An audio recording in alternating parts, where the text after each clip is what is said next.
ونذيرا وداعيا إلى الله بإذنه وسراجا منيرا. أما بعد فإن خير الحديث كتاب الله وخير الهدي هدي محمد صلى الله عليه وسلم وشر الأمور محدثاتها وكل محدثة بدعة وكل بدعة ضلالة وكل ضلالة في النار.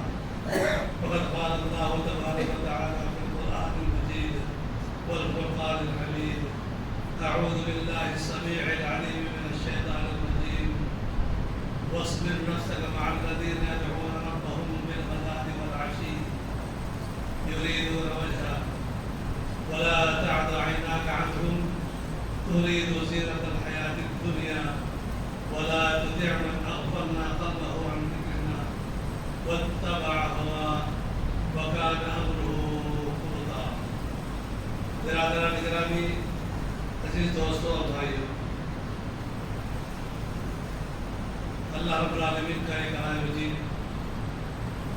جو اس دنیا کا آخری پیغام ہے، پیغام الہی، اللہ رب العالمین نے اپنے کلام مجید میں بے شمار ہیرے جواہرات رکھے ہیں، انسانوں کی دنیا اور آخرت کی سدھار و سوار کے لیے انتہائی بیش قیمت موتیاں رکھے ہیں۔ میں آج کے خطبہ جمعہ میں آپ کے سامنے قرآن کریم کی ایک دعا جو انبیاء کرام نے اللہ رب العالمین سے مانگی ہے اس پر کچھ باتیں کرنا چاہتا ہوں۔ انبیاء کرام علیہ السلام کی دعائیں قرآن مجید میں بے شمار نقل کی گئی ہیں۔ ہر نبی نے اپنے دور میں اللہ رب العالمین سے جو دعائیں مانگی ہیں، اللہ تعالیٰ نے ان دعاؤں کو کوٹ فرمایا ہے اپنے کلام مجید میں۔ سب سے زیادہ دعائیں جس پیغمبر علیہ السلام کی قرآن مجید میں بیان کی گئی ہیں وہ ہے حضرت ابراہیم علیہ السلام۔ حضرت ابراہیم کی بے شمار دعائیں جو اللہ رب العالمین نے بیان فرمائی ہیں، تمام کی تمام دعائیں حضرت ابراہیم علیہ السلام کی اللہ رب العالمین نے قبول فرمائی ہیں۔ ان دعاؤں میں ایک دعا ہے جو انہوں نے 2 جملوں میں اللہ رب العالمین سے مانگی ہے۔ میں چاہتا ہوں کہ آپ حضرات ان انبیاء کرام نے اللہ رب العالمین سے خصوصیت کے ساتھ جس چیز کو مانگا ہے اس پر ہماری نگاہ ہونی چاہیے۔ حضرت ابراہیم کی آپ دعا سنیں، انہوں نے دعا مانگی تھی: رب هب لي حکما والحقنی بالصالحین۔ رب هب لي حکما، پروردگار مجھے قوت فیصلہ عطا فرما، قوت فیصلہ مجھے عطا فرما۔ اس لیے کہ انسان زندگی میں مختلف حالات سے گزرتا ہے، گھریلو حالات ہیں، جماعتی حالات ہیں، معاشرتی حالات ہیں اور کاروباری حالات ہیں۔ ان حالات میں آدمی کبھی کبھی حیران ہو جاتا ہے کہ بھئی اس معاملے میں کیا فیصلہ کروں۔ تو نبی نے ہم کو دعا سکھلائی ہے، دعا کر کے بتلائی ہے کہ ہم یہ دعا کرتے رہیں: رب هب لي حکما، پروردگار مجھے قوت فیصلہ عطا فرما کہ میں جس معاملے میں ہاتھ ڈالوں وہاں میں صحیح معاملے پر پہنچوں۔ یہ بہت ہی انتہائی اہم انہوں نے رب العالمین سے سوال کیا ہے، مانگا ہے۔ رب هب لي حکما، پروردگار مجھے قوت فیصلہ عطا فرما۔ آگے دعا کرتے ہیں: وَأَلْحِقْنِي بِالصَّالِحِينَ، پروردگار مجھے صالحین سے ملا دے، مجھے صالحین سے ملا دے۔ آپ سوچئے کہ حضرت ابراہیم علیہ السلام خود جو ہے امام الصلحاء ہیں، صالحین کے امام، امام الموحدین ہیں، صالحین موحدین کے امام، سید الانبیاء ہیں، نبیوں کے باپ۔ کتنے نبیوں کے؟ حضرت ابراہیم کتنے نبیوں کے باپ تھے؟ کسی کو پتا اندازہ ہے؟ حضرت ابراہیم کتنے؟ کوئی بتا؟ ان کو بڑے بڑے جو نام یاد ہیں، حضرت ابراہیم کے بیٹے اسحاق، ان کے بیٹے یعقوب، ان کے بیٹے اسحاق، ان کے بیٹے یوسف، یعقوب کے بیٹے یوسف. اس کے بعد کے ہم کو کسی کا نام معلوم نہیں ہے، یاد بھی نہیں، ان کو اس کا علم نہیں ہے. جبکہ حضرت ابراہیم علیہ السلام 4000 سے زیادہ نبیوں کے امام باپ تھے. اتنے بڑے امام، اتنا بڑا نبی، اولو العزم نبی دعا کرتا ہے کہ والحقنی بالصالحین، پروردگار مجھے صالحین سے ملا دے. مجھے دنیا میں تو خیر جیسے بھی ہوں، میں دنیا میں جیسا بھی گزار دیا. دنیا میں اکیلا تنہا تھا، میرے ساتھ کوئی نہیں تھا، لیکن قیامت کے دن میرا شمار مجھے صالحین کی جماعت میں کر دے. اب ان سے بڑا کون صالح ہو سکتا ہے جنت میں؟ جنت میں ان سے بڑا کون نیک ہو سکتا ہے؟ پھر بھی دعا کرتے ہیں کہ والحقنی بالصالحین. دراصل یہ ان کی دعا ہے، ان کی زبان سے نکلا ہوا ایک جملہ ہے، لیکن وہ سبق ہمارے لیے ہے کہ ہم زندگی بھر کی دعا کرتے رہیں. زندگی بھر ہم یہ دعا کرتے رہیں کہ والحقنی بالصالحین. اس دعا کے کرنے کے مستحق، اس دعا کے کرنے کے حقدار ہم ہیں. رب ہب لی حکمن، پروردگار مجھے قوت فیصلہ عطا فرما. یہ ہر شخص اس کا محتاج ہے کہ نہیں؟ ہر شخص اس کا ضرورت مند ہے. بڑے بڑے حادثات، بڑے بڑے واقعات ہماری زندگی میں آتے ہیں، ہم فیصلہ نہیں کر پا سکتے کہ اس میں کیا کرنا چاہیے. تو اللہ سے مانگیں، ہم اللہ سے مانگیں اور فیصلہ کریں. اور دوسرا صالحین کی رفاقت، صالحین کی صحبت جنت میں، یہ نبی کا اسوہ ہے. یہ آیت کریمہ سورۃ شعراء آیت نمبر 83 کی 83 میں اللہ رب العالمین نے اس چھوٹے سے جملے کو، اس آیت کو جو ہے کوٹ فرمایا. تو انہی کی نسل میں سے، انہی کے اولاد میں سے دوسرے نبی ہیں حضرت سلیمان علیہ السلام. ان کی دعا سنیے، انہوں نے رب العالمین سے کیا مانگی. ان کی دعا ہے رب اوزعنی ان اشکر نعمتک التی انعمت علی. پروردگار مجھے توفیق عطا فرما، مجھے اس بات کی توفیق دے کہ وہ نعمتیں جو تو نے مجھ پر کی ہیں، ان نعمتوں کا میں شکر ادا کروں. جو نعمتیں تو نے مجھے دی ہیں، میں ان نعمتوں کا شکر ادا کروں. کیا وہ ناشکرے تھے؟ کیا ان کے پاس شکر کا جو عمل نہیں تھا؟ وہ تھا عمل.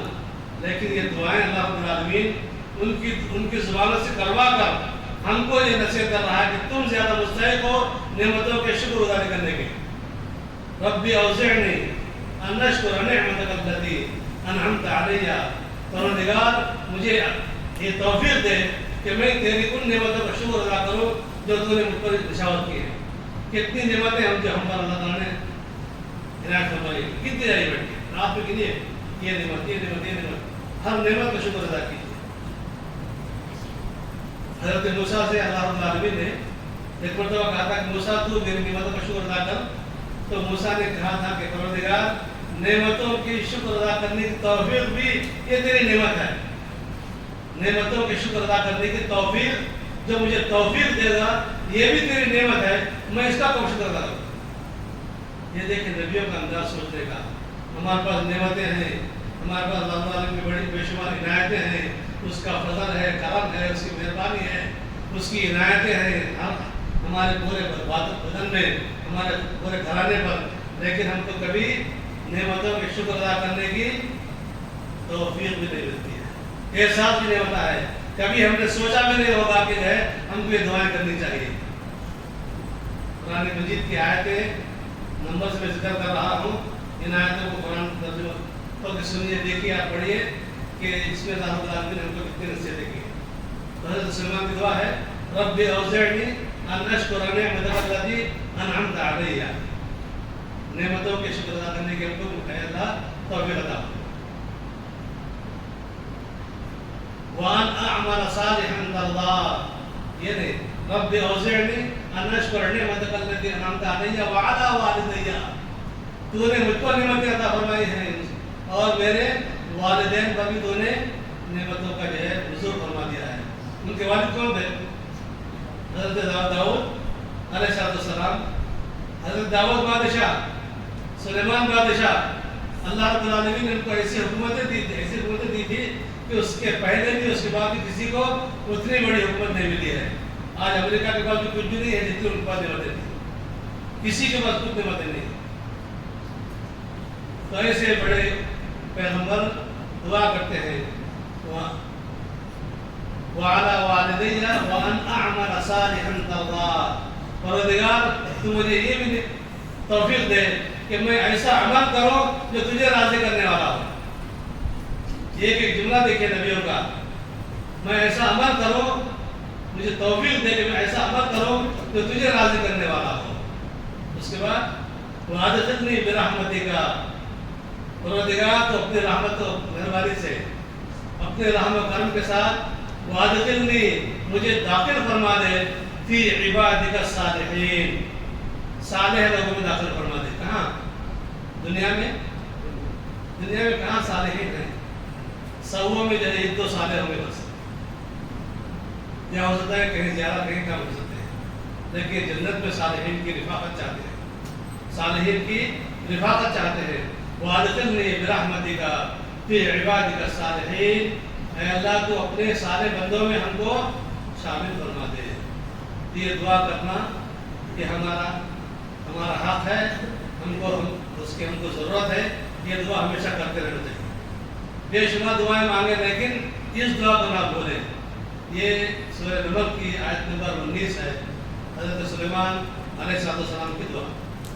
تیسرے نبی ہیں جنہوں نے جو ہے رفاقت صالحین مانگی ہے، جنت میں صالحین کی رفاقت مانگی ہے، وہ ہے حضرت ابراہیم علیہ السلام کے پڑپوتے، کون ہے وہ؟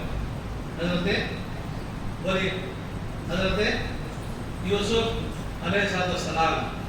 ان کی دعا دیکھیے کتنی پیاری دعا ہے۔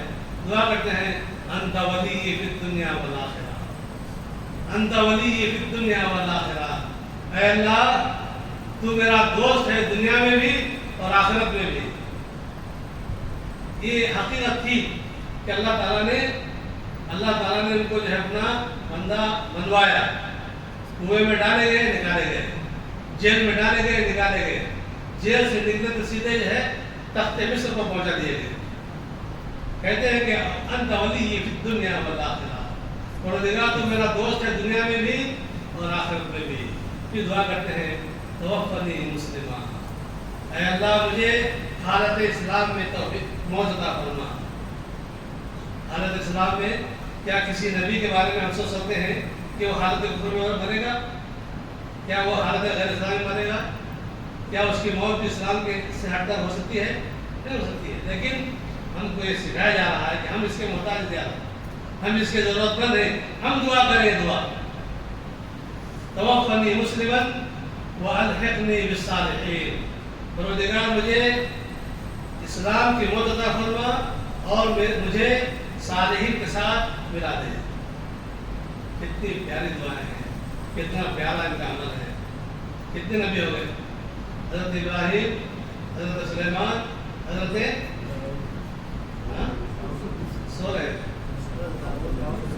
داؤد، حضرت یوسف علیہ السلام۔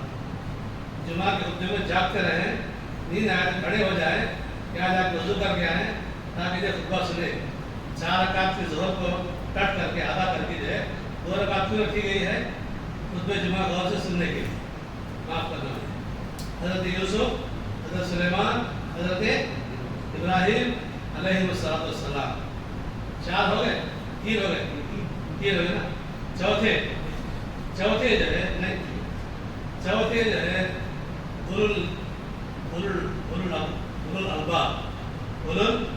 الالباب کون ہے؟ عقل مندوں، الالباب کہتے ہیں عقل مندوں کو۔ عقل مندوں کی دعا اللہ رب العالمین نے قرآن مجید میں کوٹ فرمائی ہے۔ تیسری جو دعا ہے یوسف کی، وہ سورہ یوسف آیت نمبر 101 میں ہے۔ سورہ یوسف آیت نمبر 101 میں ہے۔ پہلی دعا سورہ شعراء کی آیت نمبر 83، دوسری دعا سورہ نمل کی آیت نمبر 19، تیسری دعا سورہ یوسف کی آیت نمبر 101، چوتھی دعا ہے اولو الالباب کی، عقل مندوں کی۔ اللہ رب العالمین نے سورہ آل عمران آیت نمبر 193 میں بیان فرمایا ہے، ربنا اغفر لنا، ربنا اننا سمعنا منادیا ینادی للایمان ان آمنوا بربکم فآمنا ربنا فاغفر لنا ذنوبنا، پروردگار تو ہمارے گناہ کو معاف فرما، ربنا فاغفر لنا ذنوبنا وکفر عنا سیئاتنا، ہماری غلطیوں کو معاف فرما، وتوفنا مع الابرار، پروردگار ہم کو جو ہے ابرار کے ساتھ رفاقت نصیب فرما، ابرار کی رفاقت جنت میں نصیب فرما۔ یہ اولو الالباب عقل مندوں کی دعا کو اللہ رب العالمین نے، اب جو عقل مند ہے دنیا میں اپنے آپ کو بہت چالاک ہوشیار سمجھتے ہیں، وہ یہ دعا کر رہے ہیں کہ نہیں کر رہے ہیں، خود فیصلہ کر رہے ہیں کہ ہم کتنے ہوشیار ہیں، کتنے چالاک ہیں۔ یہ ہم مانتے ہیں، اللہ سے نہیں مانتے ہیں۔ فیصلہ کریں گے نا اپنے آپ کو، نہیں کرنا ہے، سوچنا ہے کہ ذہن میں کتنے عقل کی کتنے پانے میں ہوں، کتنے ہوئی دعائیں۔ 4 دعا میں اللہ رب العالمین نے ایک ہی بات کو جو ہے مختلف انبیاء کی زبانوں سے نقل فرمایا ہے، لیکن یاد رکھیں یہ چیز جو ہے ہم کو ایسے دعووں سے یا جو ہے کہنے سے حاصل نہیں ہوتی ہے، اس کے لیے ہم کو عمل کرنا چاہیے۔ ہم کو عمل کرنا پڑے گا کہ جو ہے یہ دعا ہم کب کر سکتے ہیں، یہ دعا ہماری کیسے قبول ہو سکتی ہے۔ عمل کے لیے نبی کریم صلی اللہ علیہ وسلم نے جو ہے ہم کو ایک چھوٹا سا نسخہ دیا ہے۔ نسخہ نبی کا چھوٹا ہے، لیکن نسخہ جو ہے اتنا چھوٹا نہیں ہے جتنا جو ہے چھوٹا ہم سمجھتے ہیں یا کہتے ہیں۔ نسخہ کیا ہے؟ مسلم شریف کی روایت ہے، مسلم شریف کی روایت ہے، نبی کریم صلی اللہ علیہ وسلم کے خادم تھے حضرت ربیعہ بن کعب اسلمی رضی اللہ تعالی عنہ، اصحاب صفہ کے جو ہے ممبر تھے، غریب تھے، فقیر تھے، محتاج تھے، ایک ہی لباس تھا ان کے پاس، نہ کھانے کے لیے کھانا اس پہ، نہ رہنے کے لیے کوئی گھر، نہ پہننے کے لیے مناسب کپڑے، غریب تھے، لیکن یہ نبی کریم صلی اللہ علیہ وسلم کی خدمت میں لگے ہوئے تھے۔ آپ صلی اللہ علیہ وسلم کی خدمت کے لیے بعض صحابہ دن میں خادم تھے آپ کے، اور بعض صحابہ آپ کی رات کی خدمت کرتے تھے۔ تو یہ کعب بن ربیعہ اسلمی رضی اللہ تعالیٰ عنہ جو ہے یہ رات کے خادم تھے، آپ صلی اللہ علیہ وسلم کی جو ہے رات میں خدمت کرتے تھے۔ ان کا حال یہ تھا، وہ خود کہتے ہیں کہ کنت ابیت مع رسول اللہ صلی اللہ علیہ وسلم، کہ میں رات سوتا تھا نبی کریم صلی اللہ علیہ وسلم کے ساتھ مطلب کمرے کے اندر نہیں، کمرے کے اندر تو آپ کے ظاہر مطہرات ہیں، لیکن ان کا جو سورہ تھا یہ اتنا جو ہے پیارا تھا، جس میں نقل کیا گیا ہے کہ جس بیوی کسی گھر میں باری ہوتی ہے آپ صلی اللہ علیہ وسلم کی، تو یہ جب اللہ کے نبی گھر میں ہو جاتے تو یہ اپنا سر اس دروازے کے چوکھٹ پر رکھ کر دھڑ سے باہر کر سوتے تھے، چاہے موسم سرما کا ہو، گرما کا ہو، بارش کا ہو، یہ پورے سال بھر کا یہ ان کا شیڈول تھا۔ سر جو ہے چوکھٹ پر ہے، دھڑ جو ہے ان کا باہر ہے اور سو رہے ہیں۔ اتنے چاق و چوبل سوتے تھے، اتنے باہوشیار سوتے تھے کہ اللہ کے نبی صلی اللہ علیہ وسلم جو یہ دروازہ کھولتے کسی ضرورت کے لیے، طہارت کے لیے، تو یہ چمک کے اٹھتے تھے۔ آج ہمارے بچے بھی سوتے ہیں، اذان بھی ہوتی ہے سوتے ہیں، جماعت کا ٹائم ہو گیا سوتے ہیں، نماز ہو جاتی ہے سوتے ہیں۔ یہ ہمارا سونا ہے، جبکہ جو ہے ان کا سونا ہے۔ نبی کی آواز سنے، کھٹ کھٹ کی آواز، اٹھ کے بیٹھتے پھر اٹھتے یہ کھڑے ہوئے تھے، اور آپ سفر کے لیے طہارت کا پانی، وضو کو پانی لے کے آپ کے پیچھے بھی جاتے۔ ایک رات کا ذکر ہے کہ یہ جا رہے تھے اللہ کے نبی کے ساتھ، جب آپ فارغ ہو کر واپس آ رہے تھے تو راستے میں اللہ کے نبی نے پوچھا، یا ربیعہ سل، اے ربیعہ تم مجھ سے مانگو۔ اب نبی کی تمنا تڑپ یہ تھی کہ ربیعہ غلام جو ہے، محتاج ہے، غریب ہے، کپڑوں سے محتاج، کھانے پینے سے محتاج، جوان ہے، بیوی بچوں سے محتاج، اس کو سہارا چاہیے۔ تو آپ صلی اللہ علیہ وسلم جو ہے دلگیری کرنے کے لیے کہا، سل، مانگ۔ تو ربیعہ نے فرمایا، اسألک مرافقتک فی الجنہ، اسألک مرافقتک فی الجنہ، کیا یہ نوجوان کی تمنا دیکھیے، کہتے ہیں کہ اللہ کے نبی میں آپ سے آپ کی جنت میں رفاقت مانگتا ہوں، جنت میں آپ جس درجے میں رہیں گے، جس بلندی پر رہیں گے، جس جگہ رہیں گے، میں چاہتا ہوں کہ میں بھی آپ کے ساتھ رہوں۔ کیا تمنا تھی حضرت، کیا تمنا تھی ان کی، کیسے کیسے ایسے دیوانے لوگ تھے۔ اسألک مرافقتک فی الجنہ، تو آپ نے فرمایا او غیر ذالک، اے ربیہ کیا اس کے علاوہ اور بھی کوئی تمہاری تمنا ہے، کوئی سوال کرنا چاہتے ہو؟ یہ تو خیر تم کو ملے گا انشاءاللہ، کوئی اور مانگو، کوئی دنیا مانگو، تم میں تم کو دنیا دینا چاہتا ہوں۔ کہا کہ نہیں، هذا ذالک، اے اللہ کے نبی بس مجھے وہی چاہیے، مجھے وہی چاہیے۔ آپ سوچئے کہ نبی کے تربیت یافتہ صحابہ نوجوان کیسے تھے؟ تو حضور نے فرمایا اعنی ربیہ، تم میری مدد کرو، میری مدد کرو بکثرت السجود، تم دنیا میں زیادہ زیادہ نفل نمازیں پڑھ کر سجدوں کی کثرت کر کر تم میری مدد۔ تو یہ حدیث ہم کو اس بات کی جو ہے ہم کو تعلیم دیتی ہے کہ ہم بھی اگر نبی کی مرافقت چاہتے ہیں تو زیادہ سے زیادہ نفل نماز پڑھیں۔ ہم کیا کرتے ہیں؟ ہم ڈنڈی ہی مارتے ہیں فرض میں، ہم فرضوں میں ڈنڈی مارتے ہیں، سنتوں کا تو تصور نہیں ہے، نہ سنت موقدہ ہے نہ سنت غیر موقدہ ہے۔ سنت موقدہ کتنے ہیں؟ سنت موقدہ 11 ہے نا، 12 ہے۔ فجر سے پہلے 2، ظہر سے پہلے 4، ظہر کے بعد 2، مغرب کے بعد 2، عشاء کے بعد 2۔ سنت غیر موقدہ کتنے ہیں؟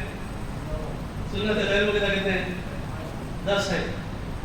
سنا، ظہر کے بعد 2، موقدہ 2 اور غیر موقدہ 2، عصر سے پہلے 4، کتنے ہو گئے؟ 6 ہو گئے۔ مغرب سے پہلے 2، عشاء سے پہلے 2، یہ غیر موقدہ ہے۔ رات میں تہجد کتنی ہے؟ کتنی نا؟ 11 نا۔ ابھی یہ فرض نماز 17، سنت موقدہ 12، سنت غیر موقدہ 10 اور رات کی نماز 11، ٹوٹل کتنے ہو گئے؟ ٹوٹل کتنے لگاتے ہو گئے؟ ٹوٹل کتنے ہو گئے؟ ہاں، حساب ڈالتے رہیے۔ اللہ رب العالمین نے معراج میں کتنی نمازوں کو فرض کیا تھا پہلے؟ 50۔ یہ ٹوٹل آپ کی نہیں بیٹھتی، یہ ٹوٹل کی کتنے لگاتے ہو گئے؟ پورے 50۔ اللہ رب العالمین نے فرمایا کہ اے محمد اپنی امت کو حکم دے کہ 5 پڑھے، ثواب میں کتنا دوں گا؟ 50 کا۔ لیکن نبی کتنے پڑھوا رہا ہم سے؟ نبی ہم سے پورے 50 پڑھوا رہا ہے۔ تو یہ حکمتیں ہیں۔ اللہ سے دعا ہے کہ اللہ تعالیٰ مجھے اور آپ کو کثرت سجود کی توفیق عطا فرمائے، کثرت سجود سے زیادہ سے زیادہ نوافل پڑھنے کی توفیق عطا فرمائے، تاکہ ہمارا شمار بھی جتنے حاضرین حاضرات ہیں اللہ تعالیٰ سب کو اس کی توفیق دے کہ ہم نبی کی رفاقت کے لیے دنیا میں محنت کریں۔ وآخر دعوانا الحمدللہ۔